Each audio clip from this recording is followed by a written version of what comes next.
விறகு வாங்கலையா? விறகு விறகு விறகு சார், விறகு வாங்கி சார், கிலோ 10 ரூபா தான். இப்பெல்லாம் யாரு விறகுல சமைக்கிறா? அதானே, என்ன இந்த காலத்துல போய் விறகெல்லாம் வித்துனுக்குறீங்க? அவன் வீட்டுக்கு 3 சிலிண்டர் 4 சிலிண்டர் வச்சு யூஸ் பண்ணுகிறான். இதை தூக்கி போட்டு வேற தொல்லை பாரியா. என்ன சார் பண்றது? எங்களுக்கு இந்த தொழில் விட்டா வேற தொழில் தெரியாது. எங்களுக்கு ஒரு காலம் வரும் சார். விறகு விறகு விறகு. அண்ணா அண்ணா ஒரு நிமிஷம்ண்ணா. என்னம்மா?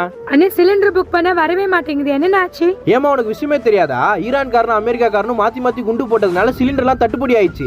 நீன்னு இல்ல, யார் புக் பண்ணாலும் சிலிண்டர் வரதுக்கு மாச கணக்கில் ஆகுமா? சிலிண்டர் இல்லாம எப்படின்னு சமைக்கிறது? ஏமா நானே சிலிண்டருக்காரன், எனக்கே சிலிண்டர் இல்லன்ட்டாங்க. அதான் சமைக்க விறகு வாங்கிட்டு போறேன். நீ சமைக்க விறகு வாங்கிக்கோமா. என்னண்ணா இப்படி சொல்றீங்க? நான் விறகு எங்கண்ணா போய் வாங்குறது? அந்த தெருமுக்குள்ள ஒருத்தர் வித்துன்னு இருக்காரு பாருமா, அவர்கிட்ட போய் வாங்கிக்கோமா. காலி ஆயிர போகுது. வாங்க வாங்க வாங்க. அண்ணா 100 ரூபா விறகு கொடுங்க. இந்த புடி. நோ, என்னண்ணா 2 விறகு கொடுக்குறேன். பின்ன எல்லாத்தையும் வாரியா கொடுப்பாங்க. கிலோ 1000 ரூபாய். 1000 ரூபாவா? ஆமா.